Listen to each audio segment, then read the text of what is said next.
El domingo 8 de abril de 1943, tres muchachos de Stourbridge, Worcestershire, Inglaterra, estaban buscando nidos de pájaros en un bosquecillo llamado Hangley Wood.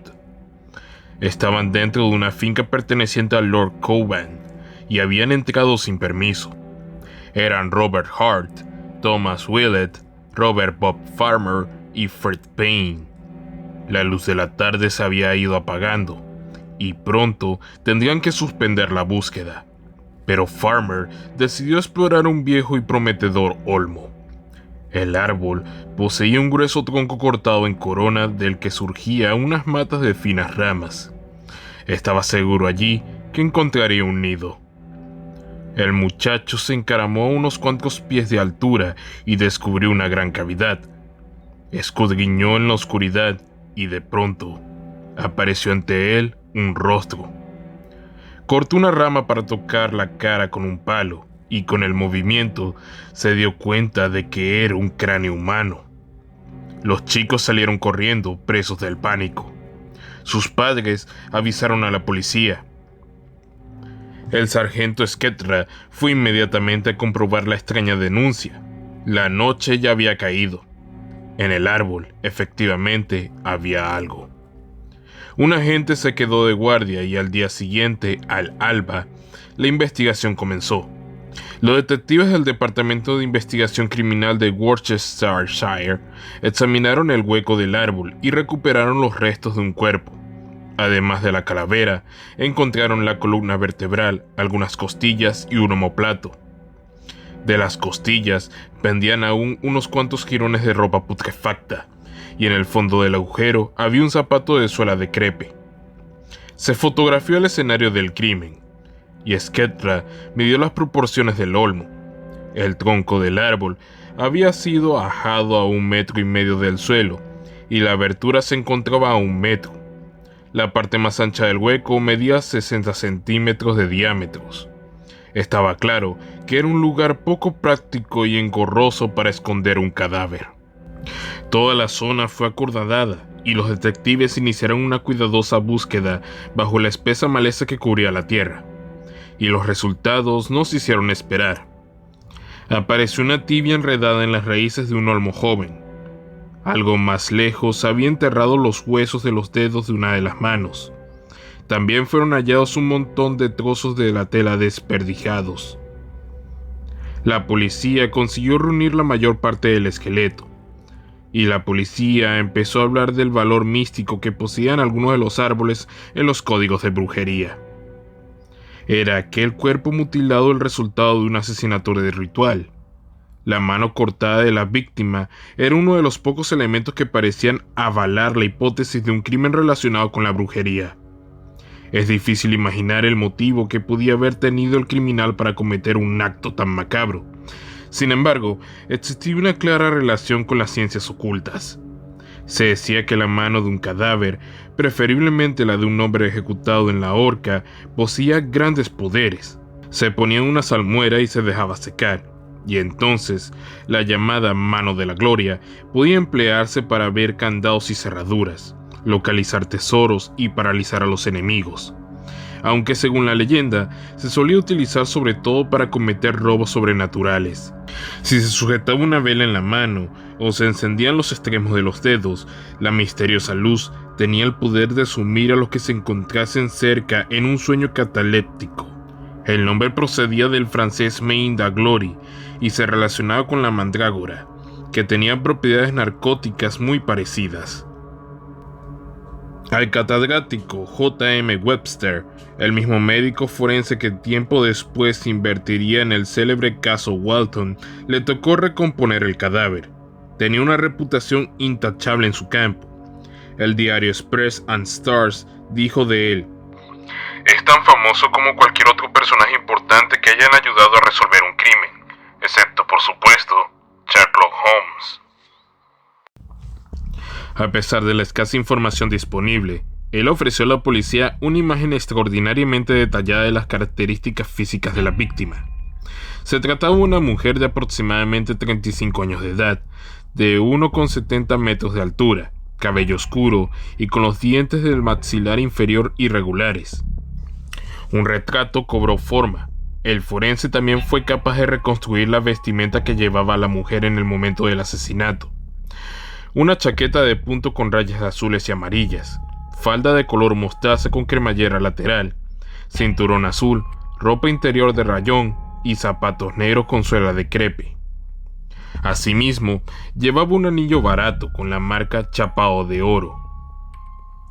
Se preparó un maniquí con una peluca apropiada y la policía pudo disponer de una imagen semejante a la fallecida. Webster creía que la muerte se había producido más o menos 18 meses antes. En octubre de 1941, la causa de la muerte fue más difícil de concretar. Los resultados no mostraban señales de violencia ni de enfermedad. No obstante, con toda certeza, parte de la vestimenta le habían introducido a presión en la cavidad maxilar antes de la muerte. Por lo tanto, el forense consideraba que la mujer había muerto por asfixia. Aún se obtuvo del informe forense otra pista clave. Dada la estrechez de la cavidad del árbol, Webster estaba seguro de que el cadáver había sido puesto allí antes de enfriarse. La abertura era tan pequeña que no era posible que una mujer hubiera podido introducirse bajo sus propios medios. Alguien la metió a la fuerza, a presión, muy poco después de fallecer. El juicio tuvo lugar en Stourbridge el 28 de abril. El juez de Worcestershire aceptó el veredicto de asesinato por persona o persona desconocida. Había transcurrido mucho tiempo desde el crimen. La policía era perfectamente consciente del ingente trabajo y la dificultad que suponía ese hecho. No obstante, confiaban en esclarecer pronto el asesinato. La meticulosa reconstrucción del forense les permitía investigar en varias direcciones. La mayor esperanza se centraba en las características pocas comunes de la dentadura, y gracias a ello, casi con certeza conseguirían rastrear la identidad de la víctima. Pero su sorpresa fue enorme cuando ninguna de las pistas los condujo a una conclusión alguna. La policía se concentró en revisar los archivos de las personas desaparecidas. La guerra había engrosado muchos de los registros, pero los agentes no se desanimaron. Repasaron con conciencia todos los informes con la esperanza de encontrar una descripción que se ajuste al cadáver. Al mismo tiempo, se contactó con fabricantes y vendedores de ropa para intentar localizar el canal de distribución de la vestimenta de la víctima. Esta vez, las esperanzas se centraban en el zapato y, finalmente, la policía consiguió averiguar el paradero de todos los pares de zapatos con suelas de crepe vendidos en ese lapso, excepto 4. Pero tampoco estos 4 pares ofrecieron información de utilidad. La víctima seguía siendo una desconocida. Lo más frustrante fue el silencio absoluto con el que los dentistas respondieron a los requerimientos policiales. Normalmente, si se dispone de los dientes, es fácil la identificación de un cadáver. Las detalladas descripciones publicadas en diversas revistas de estimología no generaron ni una sola respuesta. Y tal como comentó un detective, parecía que la mujer había llegado de otro planeta. Se investigó sobre el terreno, pero la policía era consciente de que el gran obstáculo consistía en el tiempo transcurrido. Las pistas más prometedoras parecían ser de una denuncia de 1941. 2 hombres, un empresario y un maestro, habían oído gritos provenientes de Aglywood y avisaron a un agente. Los 3 registraron la zona sin encontrar nada sospechoso. La fecha en que fueron oídos los gritos coincidían con la fecha de la muerte, pero tampoco podía tratarse de una pista falsa. Los archivos contenían otras pistas. En aquella época habían acampado en la zona un grupo de gitanos. La policía tuvo que intervenir a causa de una riña familiar. La hipótesis de que la víctima era una persona con costumbres nómadas resultaba muy atractiva, dado que explicaría las dificultades para identificarla. Sin embargo, no había nada tangible que sustentara esta idea, y la investigación parecía estancarse. Ninguna de las preguntas claves obtenía una respuesta satisfactoria. El fracaso en la investigación parecía sugerir que la víctima era, al igual que los criminales, un forastero. Pero otros datos contradecían esta hipótesis. Primero, porque los asesinos se deshicieron del cuerpo inmediatamente después de la muerte. Segundo, el hueco del olmo estaba adecuadamente oculto. Y el propio árbol situado en una zona a la que solían acudir parejas de enamorados y paseantes de la localidad, así como familias que organizaban meriendas en el campo. El bosquecillo tenía fácil acceso y estaba a menos de 800 metros de camino desde la carretera entre Birmingham y Kidderminster. Parecía poco probable que un forastero escogiese un escondite tan complejo para el cadáver. Lo más desconcertante era la extraña forma de ocultar el cuerpo. Aparentemente, no había razón alguna que justificase el difícil trabajo de introducir a la víctima en el hueco del árbol y desperdigar otros restos por el campo. Lo más fácil era enterrarla. A la policía se le estaban acabando las ideas. Sin embargo, el público en general rebosaba de sugerencias. Las cartas enviadas a los diarios sugerían que el asesino formaba parte de un grupo que practicaba la magia negra. Una serie de pintadas realizadas en Hallensowen, Old Hill y Wolverhampton habían confirmado esta línea de investigación. Sin mucho convencimiento, la policía la tomó en consideración. Las pruebas eran muy escasas. Antiguamente, el bosque de Hagley tenía fama de ser un centro de reunión de brujas y magos, pero no se tenía noticia de ningún grupo activo. La relación entre los árboles y el ocultismo tampoco proporcionaba más pistas. La tradición decía que el espíritu de una bruja podía ser encerrado con éxito en el hueco de un árbol. Antiguamente, se habían ofrecido sacrificios a árboles quebrados. A este respecto, convenía recordar que el olmo había quedado reducido, casi a un simple tocón. Sin embargo, hacía mucho tiempo que nadie sabía sobre estas prácticas. De hecho, la única relación entre el crimen y la brujería se podían establecer solo por la mano cortada del brazo y enterrada a cierta distancia del cadáver. La policía no podía explicar racionalmente este hecho. Corriendo el tiempo, una sola persona siguió defendiendo la conexión entre el crimen y la brujería: la profesora Margaret Murray. Mientras estudiaba el caso Walton, se ocupó también del de Hagley Wood, y llegó a la conclusión de que se trataba de otra víctima de los adoradores del mal, al igual que en un crimen similar cometido en Lower Kington, y este misterio sin resolver siguió alimentando las más variadas especulaciones. 10 años después, el diario Express and Stars de Wolverhampton publicó una serie de artículos relacionados a 2 asesinatos. El periodista en cuestión escribiría bajo el seudónimo Questor, investigador, localizando a Robert Hart y a Thomas Willets, 2 de los muchachos que habían ido en búsqueda de nidos. Ninguno de ellos quiso volver al escenario del crimen. Robert Bob Fields había muerto a causa de la impresión que le produjo el descubrimiento, y su nombre no se mencionó durante años. Questor también entrevistó a otras personas de la zona, que se tomaron a broma la hipótesis de la brujería. El mayordomo del vicario A.H. Hawkins declaró: "Yo creo que era una gitana. Fue juzgada y condenada por los de su propia raza". Estos artículos provocaron una verdadera andanada de cartas, entre ellas destacada la de una tal Anna, que aseguraba que la mujer muerta era holandesa y que el responsable de su muerte murió loco en 1942. La policía interrogó a Anna y se mostró muy impresionado por los datos que aportaba. La idea de que la asesinada era una extranjera resultaba muy atractiva, y explicaba la incapacidad de la policía para localizar la procedencia de su vestimenta y el por qué no existían datos estomatológicos sobre ella en Gran Bretaña. La policía tampoco estableció nunca con claridad la verdadera identidad de Anna. Por lo tanto, todo el asunto quedó envuelto en un aura de misterio. La policía nunca descubrió el verdadero nombre de la víctima de Hagleywood, pero un graffiti sí que la bautizó. En 1944, cuando la investigación policial comenzó a estancarse, empezaron a aparecer misteriosos mensajes pintados en las paredes de edificios abandonados por toda la zona de los West Midlands. Las pintadas parecían burlarse de la policía. ¿Quién puso a Bella en el olmo de las brujas de Hagleywood? Era la más común.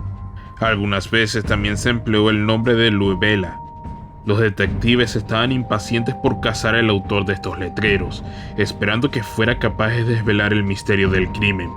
Pero a pesar de que los mensajes estaban pintados con cuidado en las letras de 7 centímetros de ancho, nunca se consiguió descubrir al autor, y tampoco se denunció a los merodeadores por la zona.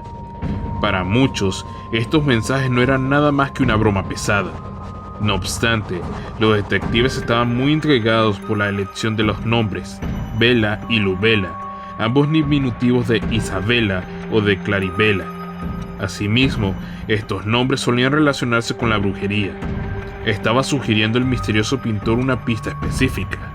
En su detallado estudio del caso Hagleywood, asesinado por brujería, Donald McCormick hizo enormes esfuerzos para identificar a la mujer holandesa mencionada por Anna.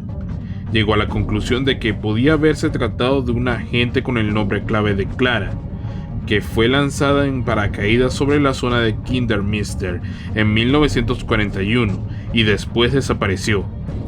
Tras subsiguientes investigaciones, McCormick lanzó la teoría de que la tal Clara era en realidad la amante de Johannes Marius Dorkers, un espía holandés al sueldo de los alemanes, ejecutado por los británicos en la Torre de Londres en 1942. Una curiosa coincidencia, Clara Dorkers se interesaba vívidamente por la astrología y las ciencias ocultas. Esto hizo pensar que podría haber estado intentando escapar de la Acción Hess, una purga que siguió a la huida de Rudolf Hess en Escocia en 1941. Hess se dedicaba a hacer horóscopos como pasatiempos, y tras su fuga, muchos astrólogos fueron encarcelados. La idea era fascinante. Sin embargo, el propio McCormick admitía que estaba sustentado en pruebas circunstanciales. También se dijo que había sido una camarera de un pub local, que había desaparecido sin dejar rastro. Otra hipótesis apuntaba a que la víctima era una actriz de cabaret alemana llamada Clara Baurel, involucrada en el espionaje nazi, la cual había desaparecido en 1941.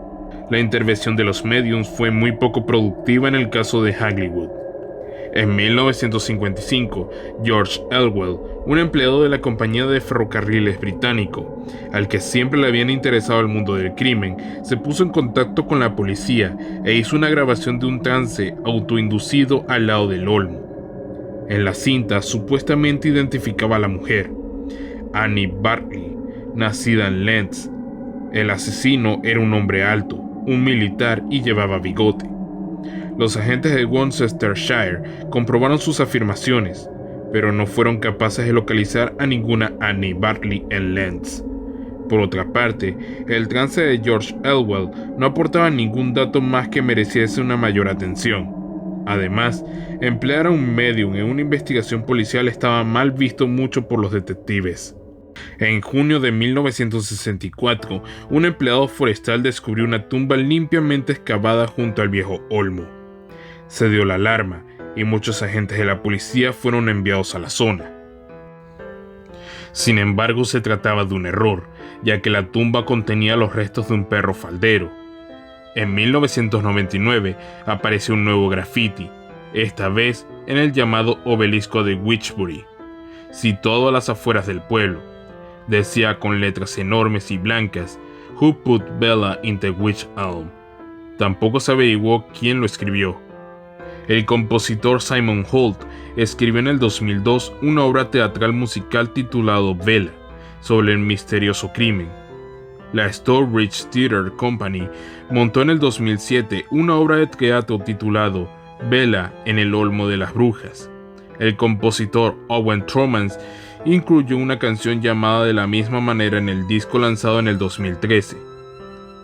Lucinda y Witchbury Hill hicieron lo mismo, y en ese mismo año, la banda Self-Defense Family hizo referencia al asesinato en su canción Nail House Music.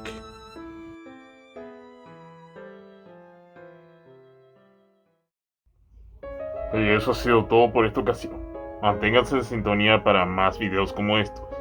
Y ya saben, si les gustó este video, agradecería que le dieran un pulgar arriba, que comenten qué les pareció y que lo compartan con todos sus conocidos. Den al botón de suscripción a la campanilla que estarán por aquí abajo, para que así estén al tanto de todos los videos que vaya subiendo en el canal. En la descripción estarán consiguiendo los links a los canales de música utilizados para este video y los links a mis redes sociales, donde pueden mantener un contacto conmigo, saber noticias del canal y mucho más. Yo he sido Smiler, solamente para recordarte tus miedos más profundos. Nos vemos en la próxima.